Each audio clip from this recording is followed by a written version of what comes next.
Le septième point.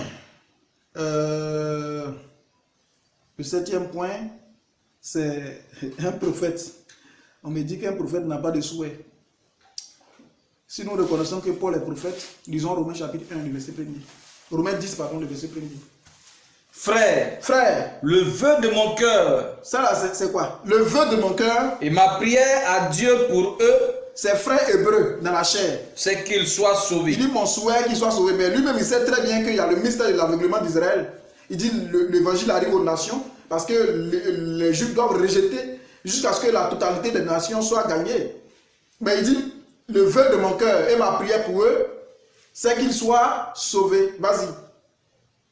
Je leur rends le témoignage qu'ils ont du zèle pour Dieu. Il dit je rends témoignage vraiment qu'ils ont du zèle pour Dieu. Mais sans intelligence. Mais sans intelligence. Donc Paul ici il a exprimé aussi son vœu, son souhait. Même Jésus, qui n'est pas un prophète mais le prophète. Qu'est-ce que Jésus a dit? Jésus a été clair. Il a dit s'il est possible que cette coupe s'éloigne de moi. Toutefois que ce ne soit pas ma volonté, mon souhait, mais que ce soit toi ta volonté qui s'accomplisse. D'ailleurs même c'est pour cette heure-là que je suis venu. Vous pouvez lire ça dans Matthieu chapitre 26, le verset 39 et Luc chapitre 22, le verset 42. Donc Jésus même a eu son souhait. Et vous dites qu'un prophète n'a pas de souhait. Non, ce n'est pas parce que vous voulez justifier ces choses-là que votre doctrine, vous voulez habiller correctement votre chose, que vous allez dire qu'un prophète n'a pas de souhait. Non. Un prophète n'a pas d'avis, il n'a pas d'opinion. Quand on dit ici, là, c'est l'opinion du prophète, ici, c'est temps. Vous dites non, un prophète n'a pas d'opinion, n'a pas d'avis. Nous allons lire l'écriture. Nous lisons 1 Corinthiens chapitre 7. Nous savons que Paul est prophète, mais lisons 1 Corinthiens chapitre 7, le verset 6 à 13, et le verset 25 à 26, pour aller plus vite. 1 Corinthiens 7, 6 à 13. Je dis cela par condescendance. Je dis cela par condescendance. Je n'en fais pas un ordre. Il dit, je n'en fais pas un ordre. C'est par condescendance que je le dis. Vas-y. Je voudrais que... Pendant que tout ce qui vient de Dieu est un ordre, est une ordonnance. Quand c'est Dieu là, c'est ce qu'on doit faire. Sans raisonner. Vas-y. Je voudrais que tous les hommes fussent comme moi. Je veux que tous les hommes soient comme moi. Mais chacun tient de Dieu un don particulier. Mais chacun tient de Dieu un don particulier. Il dit, moi je voudrais. C'est ce que moi je veux. Mais l'un d'une manière, l'autre d'une autre. Oui. À ceux qui ne sont pas mariés. Il dit à ceux qui ne sont pas mariés et aux veuves. Je dis qu'il est bon de rester comme moi. Pourtant c'est Dieu qui a dit il n'est pas bon que l'homme soit seul. Il dit moi je vous dis qu'il est bon pour que vous restiez comme moi. Mais s'il manque de continence. Mais si vous manquez de continence. Qu'il se marie. En tout cas mariez-vous. Car il vaut mieux se marier que de brûler. Il vaut mieux se marier que de brûler. À ceux qui sont mariés. À ceux qui sont mariés, j'ordonne. Il dit j'ordonne. Non pas moi. Il dit non pas moi. Mais le Seigneur. Il dit là c'est le Seigneur qui parle. Que la femme ne se sépare point de son mari. Que la femme ne se sépare point de son mari. Tu t'arrêtes au verset 13. Si elle est séparée, qu'elle demeure sans se marier. Qu'elle demeure sans se marier. Ou qu'elle se réconcilie avec son mari. Il dit ça c'est le Seigneur qui le dit. Et que le mari ne répudie point sa femme. Ouais. Aux autres. Ce n'est pas le Seigneur. Il dit ce n'est pas le Seigneur. C'est moi qui dis. C'est moi qui dis. Si un frère a une femme non croyante. Ça c'est le verset 25 à 26. C'est ça? 12. 12, vas-y. Si un frère a une femme non croyante. Oui, c'est ça. Si un frère a une femme non croyante. Et qu'elle consente à habiter avec lui. Oui. Qu'il ne la répudie point. Il dit ce n'est pas le Seigneur qui le dit, mais c'est moi. Mais c'est un bon conseil. Et si une femme a un mari non croyant. Ben, on doit dissocier ce que le Seigneur a dit. On doit dissocier ça de ce que Paul a dit en tant que serviteur de Dieu. Même si c'est une bonne chose, nous prenons. Mais nous devons dire, voici ce que lui-même il est honnête. Il a dit ce n'est pas le Seigneur, mais c'est moi. Vas-y. Voyez? Et si une femme a un mari non croyant et qu'il consente à habiter avec elle, qu'elle ne répudie point son mari. Voilà, prends le verset 25 à 26. Pour ce qui est des vierges, je n'ai point d'ordre du Seigneur. Il dit le Seigneur m'a rien dit là-dessus. Mais je donne un avis. Donc le prophète a avis. Comme ayant reçu du Seigneur miséricorde pour être fidèle. Vas-y. Voici donc ce que j'estime bon. Voici ce que moi j'estime bon. À cause des temps difficiles qui s'approchent. Vas-y. Il est bon à un homme d'être ainsi. D'être ainsi. Vous voyez? Donc il donne aussi son avis. On dit un prophète n'a pas d'avis. Parce que vous voulez habiller une doctrine qui ne tient pas, qui n'a aucun fondement. Nous allons voir frère Branham. Dans question et réponse, numéro 2. Prêcher le dimanche 23, 8e mois 64, au soir, paragraphe 64 jusqu'au paragraphe 65. La question 283. Nous allons écouter frère Branham. Si un prophète n'a pas d'avis, nous allons écouter. Frère Branham. Frère Branham. Question. Oui. Une chrétienne peut-elle porter des bijoux simples? Est-ce qu'une chrétienne que des colliers ou des perles peut porter des bijoux simples comme des colliers et des perles? Voici la réponse du frère. Eh bien, sœur, je sais que ceci représente beaucoup pour vous. Oui. Et cela représente beaucoup pour moi, le fait que vous ayez confiance que je vous dirai la vérité. Vas-y. Eh bien, souvenez-vous, la Bible dit que lorsque vous vous parez, ne vous parez pas de bijoux précieux. La Bible dit de ne pas, ça c'est la Bible qui le dit. De ne pas vous parler de bijoux précieux, etc. De perles. Et de toutes sortes de bijoux. Oui. Mais parlez-vous plutôt d'un esprit tranquille. Oui. Paisible et doux, comme je viens de le mentionner. Ce qui est d'un grand prix devant le Seigneur. Ce qui est d'un grand prix devant le Seigneur. Maintenant, je ne veux pas dire par là, sœur. Je ne veux pas dire par là, si vous avez une broche. Que si vous avez une broche. Maintenant. C'est moi qui dis ceci. L'Écriture a parlé. Il dit maintenant c'est moi qui dis ceci. Pas le Seigneur. Si vous avez une broche. Oui. Que vous désirez porter. Oui. Ou un petit collier. Que votre mari vous a donné. Que votre mari vous a donné. Ou peut-être quelque chose comme cela. Oui. Que vous avez porté. Vas-y. Eh bien pour moi, je ne pense pas que cela soit mauvais. Je ne pense pas que cela soit mauvais. Maintenant, ce n'est que mon avis. Ce n'est que mon avis. Il y a ce que le Seigneur a dit, il y a ce que l'Écriture a dit. Paul l'a dit, c'est écrit. Il a lu ça. Pierre même l'a dit, il a lu ça. Mais il dit ça, je pense que si vous avez un petit truc que votre mari vous a donné, vous pouvez le porter pourvu que ce ne soit pas extravagant. Et il dit, mais ça c'est mon avis, ce n'est qu'un avis. Eh bien, souvenez-vous, je veux être clair. Je veux être clair. C'est mon opinion. C'est mon opinion. On dit que le prophète n'a pas d'opinion, il n'a pas d'avis. Frère Branham dit quoi ici? Qui ment? C'est lui ou c'est vous? Mais je pense que cela dépend de la façon dont on s'y prend. Je pense que cela dépend de la façon dont on s'y prend. Voyez-vous, le faites. C'est le motif qui est derrière cela. C'est le motif qui est derrière cela. Lorsque vous voyez que cette chose commence à avoir de l'emprise sur vous, alors laissez-la de côté. Donc c'est son avis, il a donné. Et il donne en tant qu'ayant l'Esprit de Dieu. Donc nous croyons cela, mais il a aussi son avis. Il a aussi sa pensée. Il a aussi son opinion. C'est ce qu'il vient de dire. Et même quand vous prenez Abraham et sa conséquence après lui, prêché le 23, 4 mois 61, paragraphe 58, frère Abraham, concernant la télévision, il allait allumer la télévision. Quand il a fini d'allumer la télévision, il dit il y a eu des critiques. Et puis il a dit non, j'étais pour voir les bombes atomiques là, mais j'ai aussi droit à avoir mon opinion sur des choses. Ce n'est pas parce que la télévision est mauvaise, mais je suis contre les programmes non censurés. Mais les programmes censurés là, je suis ça. Et quand les gens ne maîtrisent pas bien les choses, tous les paramètres, ils disent que non, frère Branham dit de ne même pas regarder la télévision. Et il appelait ça enfervision. D'autres ont cassé la télévision, d'autres ont jeté, d'autres ont vendu leur télévision. Mais frère Branham a été clair dans tout. J'ai un dossier béton même sur ça. Où frère Branham dit non, si la télévision est une malédiction, c'est que le téléphone aussi est une malédiction et la radio est une malédiction. Mais nous devons utiliser ça à bon escient. Nous devons choisir les programmes à suivre et les programmes à ne pas suivre. Vous voyez? Mais quand vous prenez tout pour un ainsi dit le Seigneur, vous avez écouté une bande, vous appelez ça en faire vision, et que lui-même ne regarde pas de télévision, alors tu attrapes ça, tu en fais une doctrine. Non, il faut prendre toutes ces choses-là dans l'ensemble et pouvoir comprendre et les ramener dans l'écriture pour pouvoir avoir l'équilibre. Et c'est ça le rôle des Éphésiens. Et vous voulez écarter cet ordre-là, pour qu'on aille à tout vent des doctrines, emporter à tout vent des doctrines. Non, nous sommes les gardiens de la maison de l'Éternel. Nous veillons à cela. Et on dit un prophète est conçu pour ne pas penser ses propres pensées. C'est vrai, Branham a dit ça. Il dit un prophète est conçu pour ne pas penser ses propres pensées. Donc, un prophète ne commet pas d'erreur. Mais c'est dans quoi il ne commet pas d'erreur? C'est dans la prophétie. Dans la prophétie, il ne commet pas d'erreur. Vous devez mal compris. Il est conçu pour ne pas penser ses propres pensées. Mais frère Branham dit mes pensées sont des pensées d'homme. Elles peuvent manquer. Mais les paroles de Dieu sont infaillibles pour l'éternité. Vous dites quoi? Et il y a même beaucoup d'écritures là-dessus. Vous voyez? Il a aussi des pensées d'homme, c'est un être humain aussi, comme tout autre être humain. Mais lorsque frère Branham, même je vais vous montrer même où on lui a donné un ainsi dit le Seigneur. Et frère Branham allait faire le contraire. Et puis il en parle. On va lire cela. Un ainsi dit le Seigneur. Parce qu'il y a des prophéties qui peuvent arriver aujourd'hui, il note. Et puis plus tard, il oublie. Il oublie. Je vais vous montrer ça. Soyez juste un peu patient avec moi. Et si mon langage est un peu dur, veuillez m'excuser. Veuillez m'excuser pour cela, ce n'est pas mon intention. Ça, ce n'est pas mon intention, c'est par amour que je parle. Nous allons lire le livre d'Exode, deuxième partie, prêché à Chicago, le jeudi 6, 10e mois 55, paragraphe 66 jusqu'au paragraphe 67. Vous allez voir que c'est bel et bien dans le cadre de la prophétie. Le prophète ne pense plus ses propres pensées parce qu'il est en extase. Il voit quelqu'un, vous avez lu suivi la vidéo, la profondeur appelle la profondeur, ou lu la brochure. Et il y a même plusieurs bandes où le prophète est en extase. Et puis il est en train de... C'est comme Jean. L'Esprit lui a dit, monte ici, je te ferai voir les choses qui vont arriver dans la suite des temps. Il dit, pendant que je suis monté, je vois un chandelier d'or, quelqu'un qui est assis, qui ressemble à un fils d'or. Il ne fait que te dire ce que tu vois écrit et on va aller au sein d'église. Il est en extase. Il ne peut pas avoir de rêve dans ce qu'il est en train de faire parce qu'il ne pense pas ses propres pensées. Parce qu'il est dans une dimension.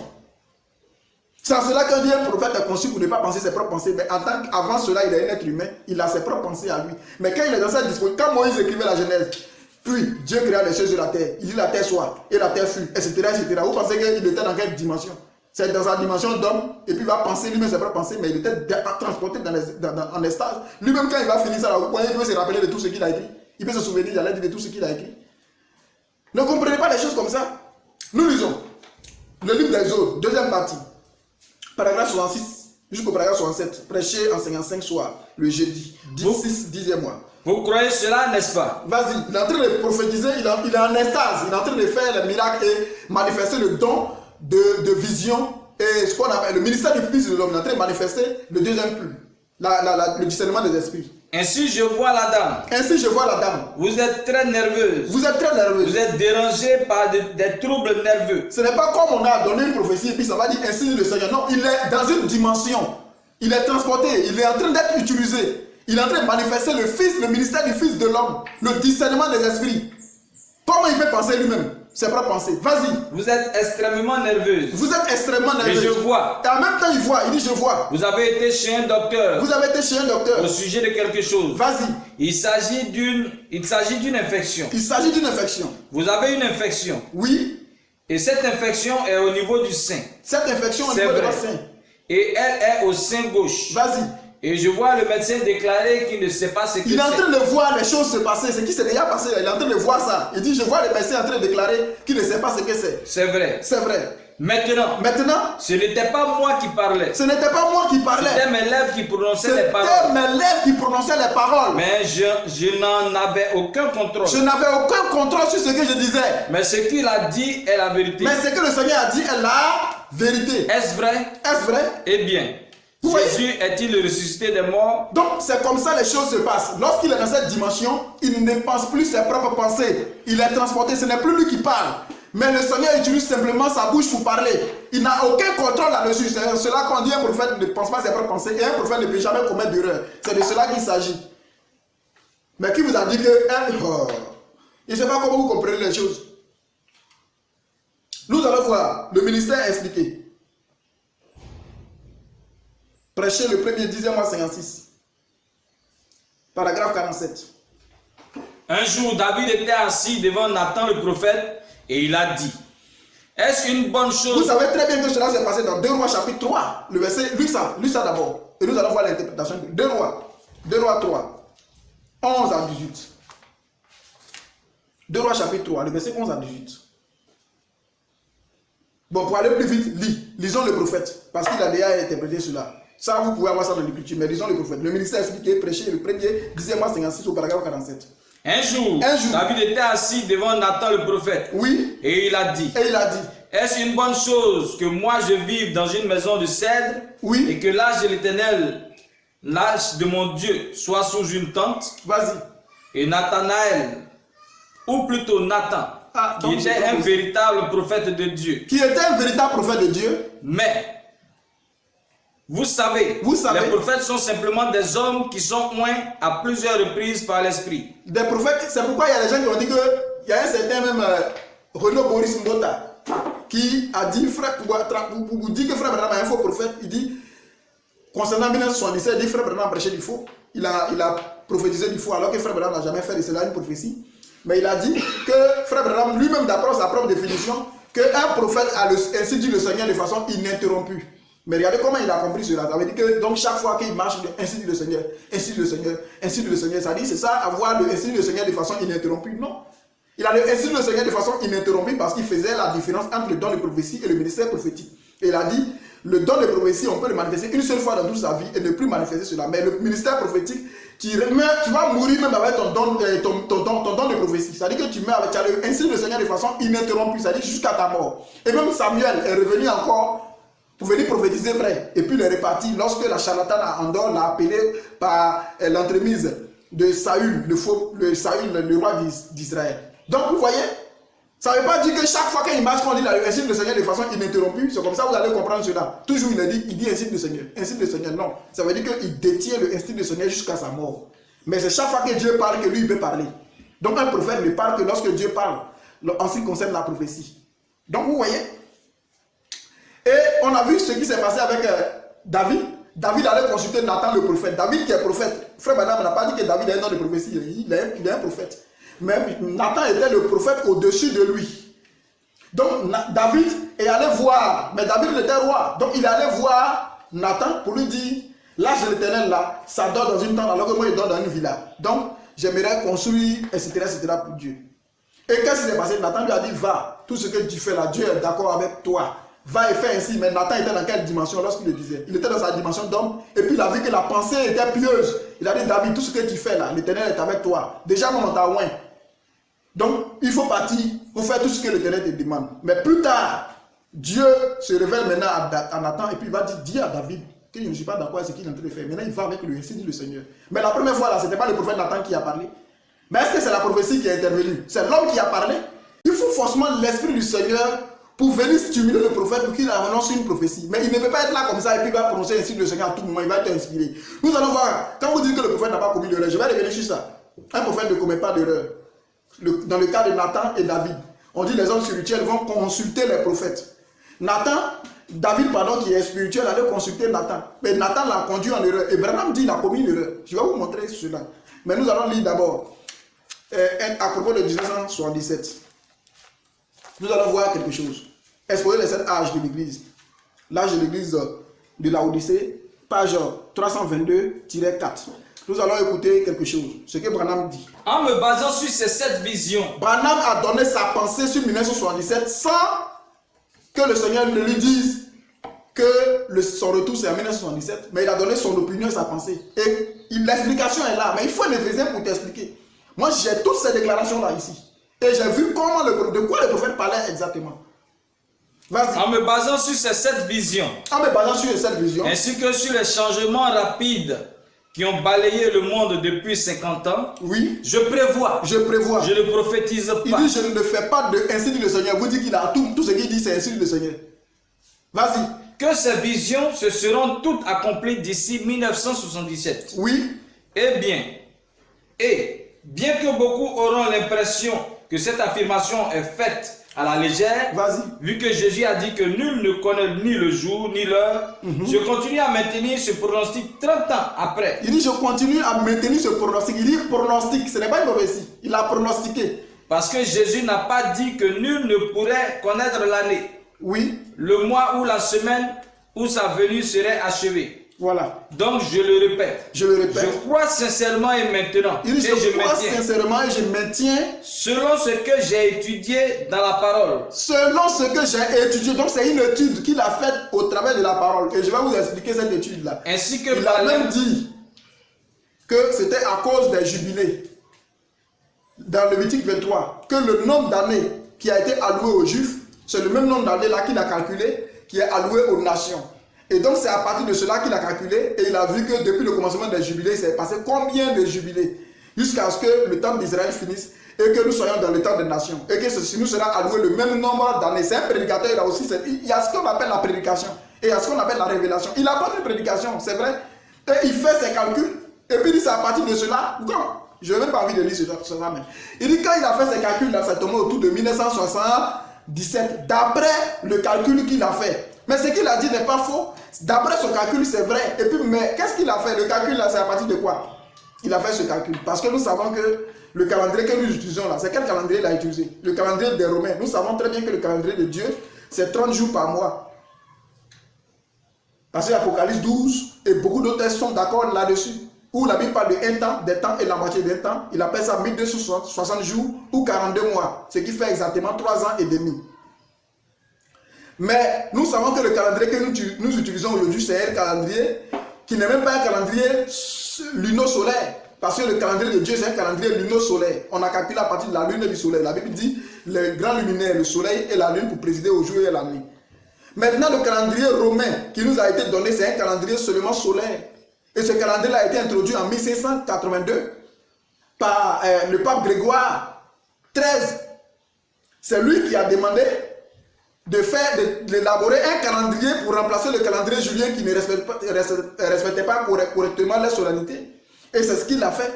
Et c'est pourquoi le calendrier même porte son nom, le calendrier grégorien. Et c'est dans ce calendrier-là qu'il y a les années bissectines. Parfois, février même c'est 28 jours, parfois c'est 29 jours. Hein? Et les mois, il y a des mois de 30 jours, il y a des mois de 31 jours. Mais ce n'est pas ça le calendrier. Mais à partir de quel calendrier il a fait ces calculs-là, d'abord? Ça, c'est un premier point. C'est dans ce calendrier-là même que vous voyez que le 31 décembre, il y a les fêtes romaines là. Vous voyez ça dans le calendrier là. 31 décembre, on doit fêter Saint-Sylvestre. Saint-Sylvestre qui a été, comment on appelle ça, le 33e pape de l'église catholique romaine et qui est mort le 31 décembre 335. Et c'est sa mort là qu'on célèbre le 31 décembre. Donc ce calendrier-là ne peut pas être correct d'abord. Maintenant, même s'il a utilisé le vrai calendrier, est-ce que c'était le plan de Dieu? Est-ce que c'est ce que Dieu lui a dit? Ça n'était pas dans le... Ainsi dit le Seigneur. Frère, nous lisons. Je crois sincèrement. Et je maintiens, selon ce que j'ai étudié dans la parole, ainsi que par l'inspiration divine. Il dit selon ce que j'ai étudié dans la parole, ainsi que par l'inspiration divine, je maintiens. Il dit l'inspiration. Oh, lui-même, il a dit que toute inspiration qui n'écarte pas l'écriture, il faut écarter. Que 1977... Mais ça, ce n'est pas la révélation. Mais faites toujours la différence entre la révélation et l'inspiration. Tout celui qui croit être prophète ou inspiré, qui reconnaissent que ce que vous écrit était commandement du Seigneur. Le commandement, ça vient directement de Dieu, la révélation. Dieu ne fait rien sans avoir révélé ses secrets à ses serviteurs, les prophètes. Mais tout prédicateur prêche par inspiration. Mais ton inspiration doit cadrer. C'est pourquoi Frère Branham disait que tant que, quand je retrouve une doctrine, tant que je n'arrive pas à cadrer cela, de la Genèse jusqu'à l'Apocalypse, peu importe cette inspiration-là, tant que je n'arrive pas à même harmoniser cela de la Genèse jusqu'à l'Apocalypse, je ne prêche pas cela. Vas-y. Que 1977 pourrait bien marquer le point final des systèmes de ce monde et nous introduire dans le millénium. Voilà. Donc vous êtes dans le millénium parce que tout ce que Fradam dit, c'est ainsi dit le Seigneur. Donc actuellement là, 1977 est passé il y a longtemps. Vous êtes actuellement dans le millénium. L'enlèvement a déjà eu lieu. Tous ces événements-là. Los Angeles est déjà englouti. Il y a eu tous ces trucs-là. Et les États-Unis a été bombardé. Tout. Lisons exposé de cet âge de l'église encore. L'âge de l'église de la Odyssée, toujours page 321, paragraphe 2. L'âge de la Odyssée a commencé vers le début. Vers le début du XXe siècle, peut-être en 1906. Combien de temps durera-t-il?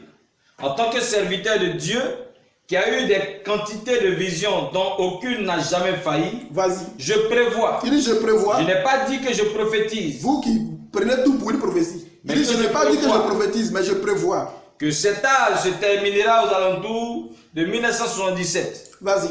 Si vous voulez bien me permettre ici une note personnelle. Il a dit quoi? Il dit si vous voulez bien me permettre une note personnelle. Donc ici là, ça ne fait pas partie de la vision que le Seigneur lui a montrée. Mais lui ici, c'est une note personnelle. Vu comment les choses se déroulent rapidement, il dit ça va finir autour de 1977. Je vous dirai que je fonde ce pronostic sur cette vision de première importance. Il dit je fonde ce succéder devant moi. Sur cette vision de première importance. Un dimanche matin en juin 1933. Voilà. Le Seigneur Jésus m'a parlé en disant que la Mais quand il a donné toutes ces visions, cette vision-là, le Seigneur n'a jamais donné de date là-dedans. Mais la date là, ça a été introduit par qui? Par lui-même. Et puis il dit c'est sa note personnelle. Vous voyez, Dieu fait ces choses exprès pour ne pas que vous déifiez un homme. Mais les gens quand même, hélas, l'âge de l'église d'Éphèse, prêché le lundi 5, 12e mois 60, au paragraphe 46. Nous lisons quoi le prophète? Puis en 1750, oui, commence l'âge suivant, l'âge de Philadelphie. Oui. L'âge de Wesley, lequel a commencé en 1750 et a duré jusqu'en 1906. Et en 1906, commence l'âge de l'église de Laodicée. Oui. Et je ne sais pas quand il se terminera. Vas-y. Mais je prédis qu'il se terminera autour de 1977. Il dit, je ne sais même pas quand ça va finir, mais je prédis que ça va finir autour de 1977. Je prédis. Oui. Ce n'est pas le Seigneur qui me l'a dit. Il dit, ce n'est pas le Seigneur qui me l'a dit. Mais je le prédis d'après une vision qui m'a été montrée il y a quelques années. Voilà. Et dont 5 choses sur 7 se sont déjà accomplies presque. Même quand il parlait, il a dit pour la femme. C'est le Seigneur, la femme et les autres qui devaient venir aux États-Unis. C'est le Seigneur qui me l'a dit. Mais en 1917, là, il dit ce n'est pas le Seigneur qui l'a dit. Mais il fait un pronostic. Donc pourquoi? Mais ça ne fait pas de lui un faux prophète. Parce qu'il n'a jamais dit qu'il prophétise. Lisons une conférence. Prêcher le 25, 11e mois 60, paragraphe 7. Lisons le prophète. Puis je me suis retourné pour regarder. Oui. Et j'ai vu les États-Unis ont fumé. J'ai vu les États-Unis. Quelque chose l'avait consumé. Vas-y. Et là en dessous, j'ai dit, je n'étais plus en transe. Il dit quoi? Il n'était plus sous l'onction. C'est ce qu'il va dire maintenant là. Il n'était plus en transe. Mais je prédis. Mais je prédis. Rappelez-vous ceci. Ce qu'il dit là, ce n'est plus sous l'onction. Ce n'était plus dans la dimension où il était, en extase. Il dit, je n'étais plus en transe. Rappelez-vous ceci. Oui. Je pense que ceci aussi est enregistré sur bande. Il dit, je pense. Prédis que ces événements auront lieu donc entre 1933 et 1977. Voilà. Il nous reste donc encore 16 ans si ma prédiction tombe juste. Il dit, si ma prédiction tombe juste. C'est-à-dire que si c'est un institut du Seigneur, il va dire, est-ce qu'il va dire si ma prédiction tombe juste? Eh bien, il dit, nous reste 16 ans si ma prédiction tombe juste. Mais les 16 ans là sont pas passés depuis longtemps. On est dans le millénium. Vous qui dites on ne doit pas dissocier. Qui es-tu pour venir corriger? On ne corrige pas. Mais il a été donné au ministre de l'évangile de pouvoir mettre en harmonie l'écriture. C'est par la foi que Moïse, le 20, 7e mois 58, au matin, paragraphe 4. Écoutons le prophète encore.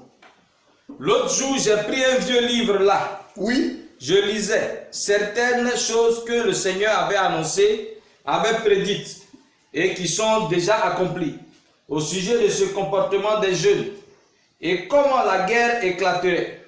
Et toutes ces choses se sont accomplies. Un prophète n'a pas sa propre pensée. Vas-y. Il ne reste que 2 événements. Il reste 2 événements. Et l'une de ces grandes prophéties, celle qui concerne les voitures qui rouleront sur la route avec un système de télécommande et qui auront la forme d'un œuf, on ne la conduit absolument pas. Vas-y. Elle se contrôle elle-même.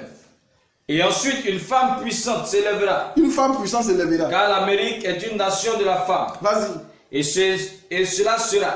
Une femme importante s'élèvera et sera présidente ou quelque chose comme cela. Et nous voilà, de la nation. Et enfin, surviendra la destruction totale. Et enfin, la nation entière sera anéantie. La nation entière sera anéantie. Et cela, je prédis. Eh bien, ce n'est pas le Seigneur qui le dit. Il précise, ce n'est pas le Seigneur qui l'a dit, qui me l'a dit. L'autre au sujet de la femme, ceci. Au sujet de la femme qui doit venir aux États-Unis, nous avons vu cela s'accomplir il n'y a pas longtemps. C'est le Seigneur. Il dit ça, c'est le Seigneur qui l'a dit. Mais j'avais prédit en 1933 qu'il y aurait un anéantissement total du monde avant 1977. Avant 1977. Ça là, c'est lui. Donc on doit dissocier les deux. Ce que le Seigneur a dit là. On a vu, il y a eu les 6 visions qui sont accomplies. La 6e s'est accomplie récemment. Avec Kamala Harris. Mais il dit ça, c'est le Seigneur. Il dit, mais 1977 là, c'est un pronostic, c'est lui-même. Ça vient de lui. Mais Dieu permet ça. Dieu le permet. Quand on faisait le vote, vous pensez que Dieu ne voyait pas. Pourquoi il n'a pas interrompu? Il a laissé les gens faire des bêtises. C'est Dieu qui est souverain. L'âge de l'église de Laodicée. Dimanche 11, 12e mois 60, paragraphe 43. Nous terminons cette partie-là par là. Nous croyons que l'église de Laodicée a commencé en 1906, après Jésus-Christ. Je prédis. Maintenant, rappelez-vous bien ceci. Vas-y. Je prédis. Surtout vous qui écoutez les enregistrements. Surtout vous qui écoutez. Je ne dis pas que ce sera ainsi. Je ne dis pas que ça va se passer vraiment comme ça. Je prédis qu'il se terminera vers 1977. Que l'église entrera complètement dans l'apostasie et qu'elle sera rejetée de la bouche de Dieu. Et la seconde venue, pour l'enlèvement du Christ, pour l'enlèvement, peut arriver à n'importe quel moment. Oui. Maintenant. Je peux me tromper d'1 an. Je peux me tromper de 20 ans. Ce qui montre que vraiment, des vrais prophètes de Dieu, il a dit ça là, c'est lui. Il dit, je peux me tromper d'1 an. Vous pensez qu'une profession se trompe? Je peux me tromper d'1 an. Je peux me tromper de 20 ans. Vas-y. Je peux me tromper de 100 ans. Je peux me tromper de 100 ans. Je ne sais pas quand ce sera. Je ne sais pas quand ça va se passer. Mais je prédis cela d'après une vision qu'il m'a donnée. Je dis cela par rapport à une vision qu'il m'a donnée. Et en considérant les temps et la manière dont les choses évoluent. Voilà. J'ai dit que cela se passera à un certain moment entre 1933 et 1977. En tout cas, cette grande nation se lancera dans une guerre qui la réduira en cendres. Vous voyez? Amen. Eh bien. Amen. C'est bon.